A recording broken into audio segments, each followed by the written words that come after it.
আমরা এখন আছি দার্জিলিংয়ে, ঠিক নয় দেখে হয়তো আপনারা দার্জিলিং ভাবছেন, দার্জিলিং নয়, এটা অফবিট জায়গা যেটাকে অনেকে শিটং বলে জানে। শিটং 1, এটি মূলত আপনাকে আসতে গেলে এনজেপি থেকে আসতে হবে। অসাধারণ এক জায়গা, মানে স্বাভাবিকভাবে বাঙালি একটু পাহাড় প্রেমী, একটু পাহাড় দেখলেই তার একটা অন্যরকমের একটা ব্যাপার স্যাপার উঠে যায়। আমরা ঠিক ওরকম না, তাহলেও আমাদের পাহাড় হোক বা জঙ্গল হোক বা সমুদ্র হোক বেশ ভালোই লাগে।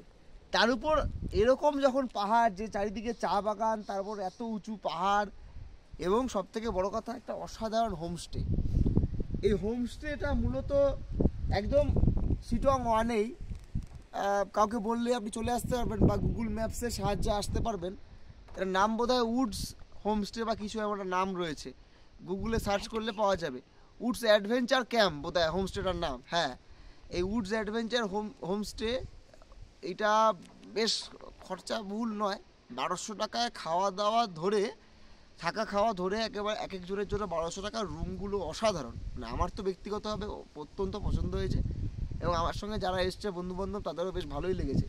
সবথেকে বড় কথা যে পাহাড়ে অনেক থেকেছি আমরা সকলে, কিন্তু পাহাড়ের মধ্যে, পাহাড়ের থাকার মধ্যেও একটা চা বাগানের যে আমেজ, এই আমেজটা যে দেখা যাচ্ছে, এবং এই এই চা বাগানের আমেজের মধ্যে যে সব থেকে দেখা যাচ্ছে যে পাহাড় যেন পাহাড়ের উপরে থাকছি, তা পাহাড়ের উপরে থেকেও চা বাগানের যে একটা অনুভূতি, একটা বেশ মনোরম পরিবেশ, এবং মানে একদম হোমস্টের মধ্যে দিয়ে শুয়ে পাহাড় দেখা যাবে, চা বাগান দেখা যাবে, আবার তার মধ্যে ব্যালকনি রয়েছে, ব্যালকনি থেকে চা বাগান দেখা যাবে, পাহাড় দেখা যাবে, এবং এর পাশাপাশি সব থেকে বড় কথা এই যে গাছগুলো দেখা যাচ্ছে, বিভিন্ন যে গাছ, বিভিন্ন যে চারদিকে যে প্রাকৃতিক যে সৌন্দর্য, মানে মনে হচ্ছে মেঘ বোধহয় গা ছুঁয়ে বেরিয়ে চলে যাচ্ছে, এরকম একটা পরিবেশ, আমেজ একটা বেশ ভালো লাগে। মানে আমার মনে হয় আমি সকলকে রেকমেন্ড করবো যে এই ধরনের জায়গায় যদি আসতে পারে।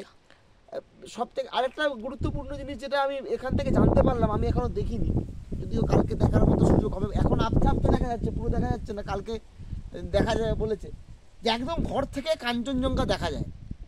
এবং এই সিজনটা জানুয়ারি মাসের সিজন, এখন লোকে ওরা বলে অফ সিজন, কিন্তু আমাদের কাছে হয়তো সিজন, কারণ আমরা তো ওরকম সিজন থেকে ঘুরতে যাই না। সেই জায়গা থেকে জানুয়ারি মাসের এই সময়টা বেশ ফেভারেবল, কারণ অত বেশি প্রেশার থাকে না, রাস্তাঘাট ভালো, বেশ অ্যাডভেঞ্চার যারা পছন্দ করে, রোমাঞ্চ পছন্দ করে, এদের জন্য বেশ একটা ইন্টারেস্টিং বিষয় হবে। এই দেখতে পাচ্ছ এত হাওয়া দিচ্ছে, মানে হাওয়াটা মনে হচ্ছে গায়ে লেগে কেটে বেরিয়ে চলে যাচ্ছে, এত ঠান্ডা হাওয়া। তা সত্ত্বেও মানে এতটাই ফ্রেশ এবং আমেজ, অ্যাটমসফিয়ার, যে অত্যন্ত ভালো লাগছে। এবং এখানে আশপাশে বেশ কিছু কুকুর দেখা যাচ্ছে, পাহাড়ি যে কুকুরগুলো, সুন্দর কুকুর, মানে একদম আপনাকে পুরো পথ দেখিয়ে দেখিয়ে নিয়ে চলে যাবে, আপনার কাছে থাকবে, এরকম কুকুর। তাই আমি সবাইকে বলবো এখানে আসার জন্য।